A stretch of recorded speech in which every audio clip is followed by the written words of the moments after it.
Hello, good morning to all of you. Myself Ritesh Jain, and today we will start the lecture number 14. In the previous video, we have studied some theoretical phenomena of Bohr's model. हमने bore का atomic model start कर दिया था और bore का atomic model अभी complete नहीं हुआ है. बोर के एटॉमिक जो मॉडल है उसके अंदर कुछ थ्योरेटिकल पोर्शन हमने देखा था. आज हम ये देखेंगे कि बोर के एटॉमिक मॉडल से बोर रेडियस कैसे कैलकुलेट करते हैं, वेलोसिटी कैसे कैलकुलेट करते हैं और एनर्जी कैसे कैलकुलेट करते हैं. ठीक है, तो चलो चलते हैं और आज देखते हैं हम लोग how can we calculate the Bohr radius. R की वैल्यू कैसे कैलकुलेट करेंगे. So myself Ritesh Jain and let start the another topic related to atomic structure of class 11. Your topic is atomic structure.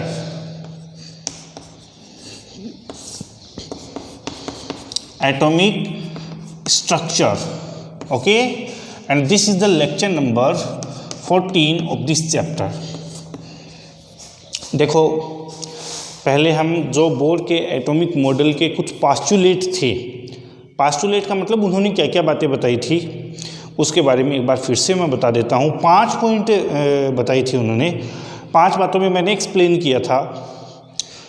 पहली बात तो कि कोई भी एटम होता है उसके पास में एक सेंटर होता है, उस सेंटर को हम लोग बोलते हैं न्यूक्लियस. ये कोई नई बात है नहीं, ये रदरफोर्ड ने भी बता दी थी. दूसरी बात में उन्होंने ये बताई थी कि कोई इलेक्ट्रॉन जो है, इलेक्ट्रॉन एक फिक्स्ड, ये देखो ये बात इंपॉर्टेंट भी थी, इलेक्ट्रॉन फिक्स्ड सर्कुलर ऑर्बिटल में मूवमेंट करता है जिसकी एनर्जी भी फिक्स्ड होती है और वेलोसिटी भी फिक्स होती है. तीसरी बात तो बहुत इससे ज़्यादा इम्पोर्टेंट है कि जब इलेक्ट्रॉन फिक्स्ड ऑर्बिट में रिवॉल्व करता है तो उसका जो एंगुलर मोमेंटम होता है जिसको हम एल से रिप्रेजेंट करते हैं, वो एंगुलर मोमेंटम जो है वो इंटीग्रल प्रोपोर्शनल होता है h/2π के. ठीक है, और इसमें हम लोगों ने एक फॉर्मूला डेरिवेटिव कर लिया था, वो था mvr = nh/2π. mvr = nh/2π ये कैलकुलेट कर लिया था. फोर्थ में हमने ये देखा था कि जो इलेक्ट्रोस्टैटिक्स फोर्स होता है, और इलेक्ट्रोस्टैटिक्स फोर्स कितना होता है 1/4πε0 ZE²/r². ये जो ना ये कांस्टेंट होता है 1/4πε0. तो कांस्टेंट होता है तो इसको आप के भी मान सकते हो. 1/4πε0 can be denoted as the k. So I can write it F is equals to k ZE²/r². ध्यान रख लेना CGS यूनिट में इसकी वैल्यू 1 होती है. ठीक है, और जो सेंट्रीफ्यूगल फोर्स होता है वो होता है mv²/r. और सेंट्रीफ्यूगल फोर्स कौन प्रोड्यूस करता है? ये जो इलेक्ट्रोस्टैटिक्स फोर्स होता है यही सेंट्रीफ्यूगल फोर्स को प्रोड्यूस करता है. ठीक है, यानी कि ये जो इलेक्ट्रोस्टैटिक्स फोर्स होता है ये सेंट्रीफ्यूगल फोर्स के इक्वल होता है. और इसमें हमने फिर कैलकुलेशन कर ली थी कि ZE²/r² होता है mv²/r. ठीक है, जैसे अभी आप इसको इक्वेशन फर्स्ट दे दीजिए, इसको इक्वेशन सेकंड दे दीजिए, कोई दिक्कत नहीं है. ठीक है, ये हमने कैलकुलेशन की थी. उसके बाद में जो एक कमी मैक्सवेल ने बताई थी कि कोई भी इलेक्ट्रॉन जो है, जब पार्टिकल हो चाहे वो इलेक्ट्रॉन ही क्यों ना हो, जब मूवमेंट करता है तो वो एनर्जी लॉस करेगा तो फिर वो न्यूक्लियस के साथ में कोलाइड कर जाएगा, प्रोटॉन के साथ में कोलाइड कर जाएगा. तो इसको कंडेम करते हुए बोर ने ये बताया था कि जब इलेक्ट्रॉन रिवॉल्व करता है तो न तो एनर्जी को लॉस करता है न एनर्जी गेन करता है. एक फिक्स्ड ऑर्बिट में रहेगा, एनर्जी को न तो लॉस करेगा न एनर्जी गेन करता है. तो ये बातें उन्होंने बताई थी, ये एटॉमिक मॉडल के अंदर, बोर का जो एटॉमिक मॉडल है उसमें हमने देखी थी। आज हम लोग कुछ इम्पोर्टेंट फॉर्मूला जो है, और बहुत सारे न्यूमेरिकल क्वेश्चन हैं, बहुत सारे ऑब्जेक्टिव क्वेश्चन आप देखोगे, जो बढ़िया बढ़िया किताबें हैं, बड़ी बड़ी किताबें हैं, उसमें ऑब्जेक्टिव क्वेश्चन आप देखोगे। तो आज हम कैलकुलेट करेंगे कुछ फॉर्मूला, जैसे बोर रेडियस कैसे कैलकुलेट करते हैं, वेलोसिटी कैसे कैलकुलेट करते हैं, एनर्जी कैसे कैलकुलेट करते हैं। So first of all we will calculate the Bohr radius. Bohr radius, atomic radius भी बोलते हैं वैसे। Okay, it is denoted by R से इसको डिनोट करते हैं, ठीक है। अब देखिए बोर रेडियस हमें कैसे कैलकुलेट करेंगे। इसके लिए सबसे पहले लिखिए आप इक्वेशन नंबर सेकंड, ठीक है। क्या है इक्वेशन सेकंड? इक्वेशन सेकंड है, यहाँ से दिखाई दे रहा है ना, हाँ, कि ZE²। आज मैं आपको पूरा मौका दूंगा, बोर्ड पर लिखने के बाद में 2 मिनट का मौका दूंगा, आप उतार भी लेना, ठीक है, बिना वीडियो पॉज किए देख लेना, समझ लेना, क्योंकि बहुत इंपॉर्टेंट फॉर्मूला है कि ZE² upon R² is equals to mv² upon R, ठीक है। K तो कांस्टेंट है, Z atomic number, E the charge of electron fix है, पता है 1.6 into 10 to the power -19 coulomb. R radius है, इसकी कैलकुलेशन करनी है। M is the mass of electron 9.1 into 10 to the power -31 kilogram, और R ये रेडियस है, इसकी कैलकुलेशन हमने को करनी है। अच्छा, अब इसी चीज़ के अंदर यदि मैं V² की, देखो R से R कैंसिल हो गया ना यहाँ पर। अब देखो मैं बात करूँ कि V² इज इक्वल टू क्या होगा, देखो यहाँ अपन ऐसे लिख सकते हैं, मैं R को इधर लेकर के जाऊँ तो क्या बनेगा, mv² R upon k ZE², ठीक है ना। k ZE² will equals to, sorry, इसको इस तरीके से लिख देते हैं, पहले V की कैलकुलेशन कर लेते हैं। यहाँ पर अपन इसको ऐसे लिख सकते हैं, mv² into R is equals to k ZE² लिख सकते हैं ना अपन। तो इसमें V² इज इक्वल टू क्या हो जाएगा, इसमें V² इज इक्वल्स टू हो जाएगा k ZE² अपॉन mR, होगा कि नहीं होगा, k ZE², ये तो है ही, और ये m और r है, ये नीचे आ जाएगा। ये आप मान लीजिए it is the equation number first. कौन सी इक्वेशन हो गई ये, इक्वेशन नंबर फर्स्ट। अब हम चलते हैं यहाँ पर, तो इसमें mvr इज इक्वल्स टू क्या होता है, NH अपॉन 2π, है कि नहीं है, फ्रॉम इक्वेशन सेकंड, ठीक है। फ्रॉम यहाँ पर इक्वेशन ये जो है ना, ये फर्स्ट, ये वाली नहीं, वो वाली, इसको लिखने की जरूरत नहीं है, वैसे याद है अपने को। mvr is equals to NH upon 2π, ठीक है। अब इसमें v इज इक्वल्स टू अपने को कैलकुलेट करना है, तो v इज इक्वल्स टू क्या हो जाएगा, NH अपॉन 2πmr। कोई दिक्कत नहीं है ना। अब देखो इन दोनों को बराबर करने के लिए हम क्या कर लेते हैं, यहाँ पर V² ले लेते हैं, और यहाँ आप V² लोगे तो फिर इसका भी स्क्वायर करना पड़ेगा, n² h² upon 4π² m² r², होगा कि नहीं होगा भैया, ये V² है, ये भी V² है। अब आप इसको इक्वेशन सेकंड लिख सकते हो, इक्वेशन सेकंड लिख सकते हैं इसको अपन, कोई दिक्कत नहीं है। From equation first and second both the equation are same, from equation first and second. बताओ ये दोनों की दोनों इक्वेशन सेम है कि नहीं है, यानी कि मैं इसमें क्या लिख सकता हूँ, मैं यहाँ ये लिख सकता हूँ ना कि n² h² upon 4π² m² r² is equals to k ZE² upon mr, लिख सकता हूँ कि नहीं लिख सकता, बिल्कुल। क्या हो जाएगा इसमें, n² h² upon 4π² m square are square will equals to के जेड ई स्क्वायर अपॉन एम आर, है कि नहीं है? जो चीज़ कैंसिल होने वाली है उसको कैंसिल कर दो। जैसे एक आर से एक आर कैंसिल हो गया, एक एम से एक एम कैंसिल हो गया, यहाँ तो कोई दिक्कत ही नहीं है। अपने को लास्ट में कैलकुलेशन किसकी करनी है? आर की तो करनी है। अपन बोर रेडियस यानी कि आर की कैलकुलेशन करना चाहते हैं। आप इसको इधर लेकर के आओ पहले, ठीक है? तो इसको इधर लेकर के आएंगे तो क्या वैल्यू बनेगी? के, और देख लो इन सीजीएस यूनिट, एक चीज़ मैं और क्लियर कर दूं, इन सीजीएस यूनिट के विल बी 1। सीजीएस में के की वैल्यू 1 होती है, तो इसको तो 1 मान करके चलो। तो फिर क्या हो जाएगा इसमें? जेड ई स्क्वायर आर, यही तो होगा ना, जेड ई स्क्वायर आर, यही तो होगा। कोई दिक्कत? Z E square R will equals to N square H square upon 4 pi square M, यही तो आएगा ना, 4 पाई स्क्वायर अपॉन एम, ठीक है?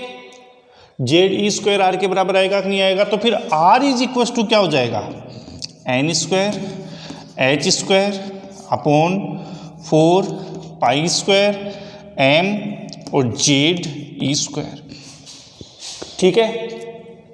ये इसको आप इक्वेशन दे दीजिए, इक्वेशन नंबर 3।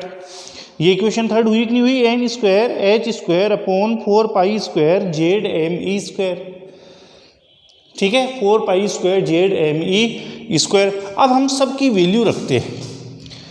एन तो क्या होता है पता है ना? N is the cell number. एन तो क्या है? Shell number, okay. H is the Planck constant, जो हमने पहले ही कैलकुलेट कर लिया। मैंने कहा था ना कि प्लांक कांस्टेंट काम में आएगा बोर मॉडल में। This is the Planck constant, okay. और ये प्लांक कांस्टेंट कितना होता है पता है ना? 6.62 इंटू 10⁻⁻34 जूल सेकेंड, ओके, ठीक है? ये आ गया। इसको एक बार इसको उतार लीजिए, इसको उतार लीजिए एक बार, ठीक है? क्योंकि ये साइड में मैं और लिखूंगा अभी, और वैसे भी आपका ये तो उतारा हुआ है, फिर भी उतार लीजिए क्योंकि साइड में अपने को जरूरत पड़ती है। फटाफट इसको उतार लीजिए एक बार।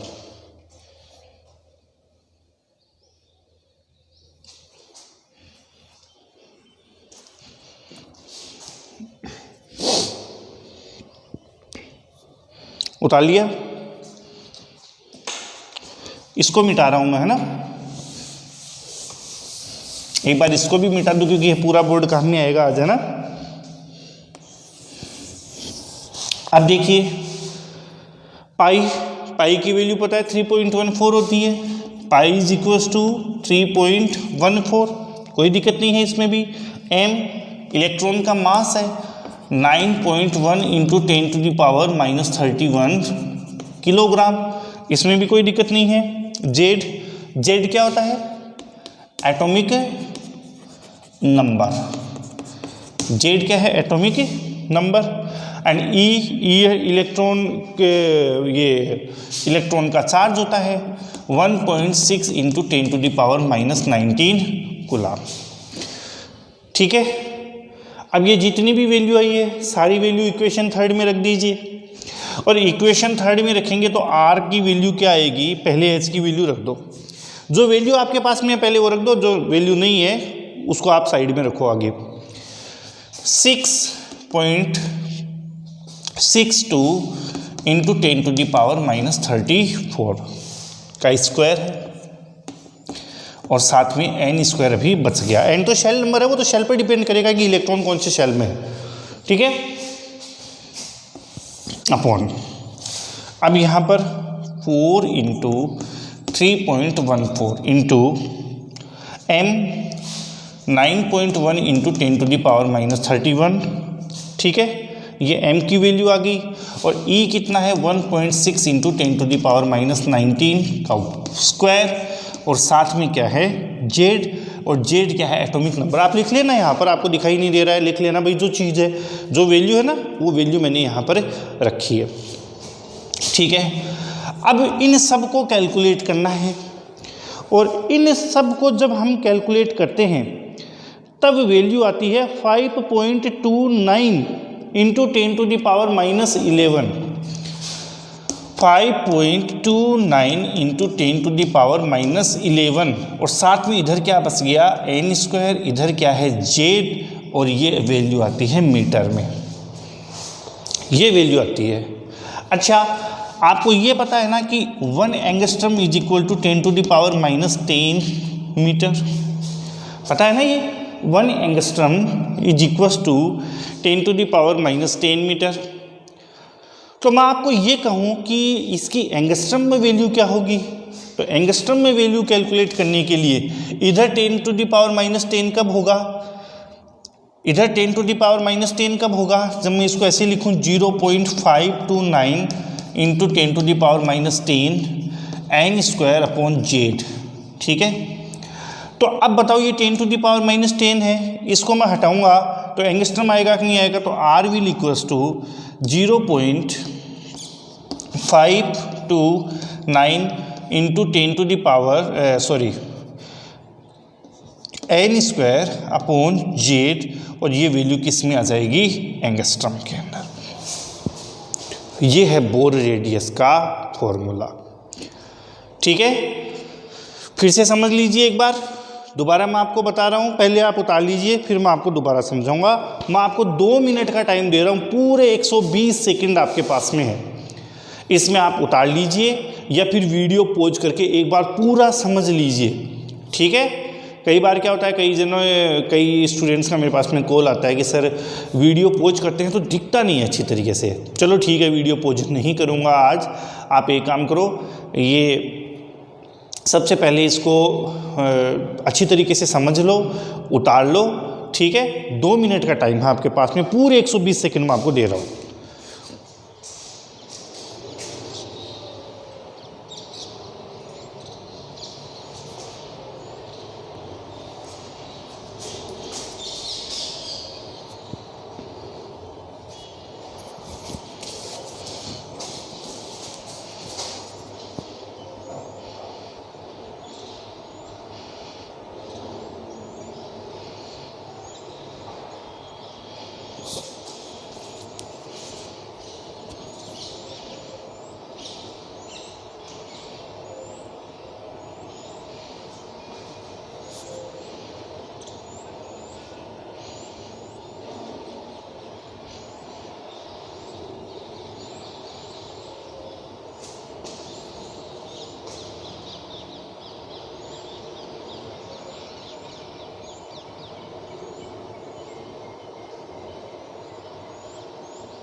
हाँ, तो आपने उतार लिया होगा तो ठीक है।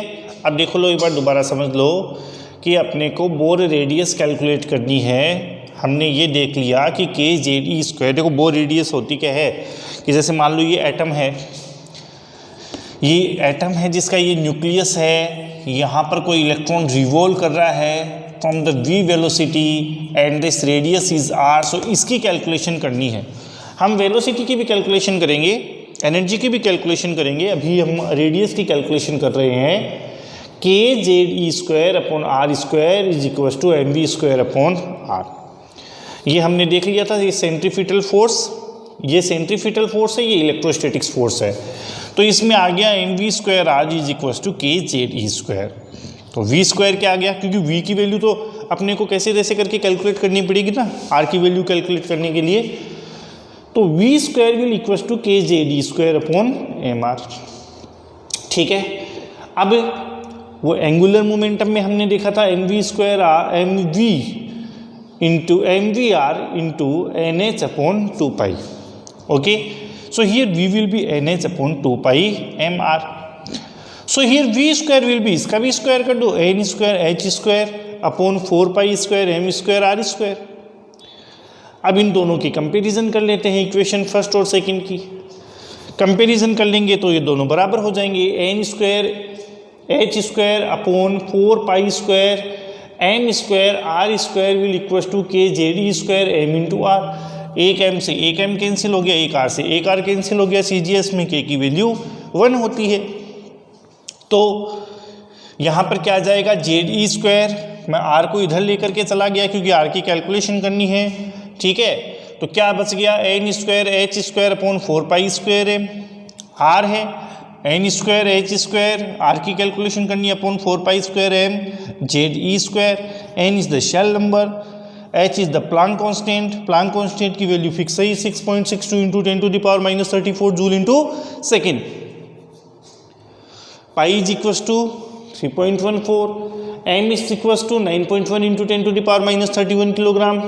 Z is the atomic number, E is the charge of electron, that is 1.6 into 10⁻19 coulomb. So सारी वैल्यू हम यहाँ रख देंगे और सारी वैल्यू रखते ही ये वैल्यू आ गई इतनी मीटर के अंदर। एंगस्ट्रम में कैलकुलेट करना चाहो तो एंगस्ट्रम में कैलकुलेट कर लेना। You know very well the 1 angstrom will equal to the 10⁻10 metre. So here R will be 0.529 n square upon Z. N वो तो डिपेंड करेगा कि इलेक्ट्रॉन कौन से शेल में है। जेड कोई एटम दे दिया तो उसका जेड हम कैसे कैलकुलेट करेंगे, पता ही है, जेड तो एटॉमिक नंबर होता है। तो ये तरीका है जिससे हम लोग रेडियस की कैलकुलेशन कर लेंगे। इसमें 2-3 न्यूमेरिकल क्वेश्चन भी देखेंगे, अगले वीडियो में देखेंगे न्यूमेरिकल क्वेश्चन, और फिर वेलोसिटी की कैलकुलेशन भी करेंगे और एनर्जी की कैलकुलेशन भी करेंगे, but in the next video. So keep watching the video with me. Bore के एटॉमिक मॉडल है, मैं आपको बता दूं, लेक्चर नंबर 13, 14, 15, ये 3 लेक्चर के अंदर बोर का एटॉमिक मॉडल कंप्लीट होगा।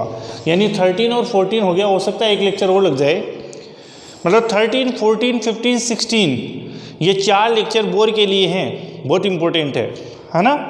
तो चलो अगले वीडियो में मिलते हैं हम लोग। Thank you so much.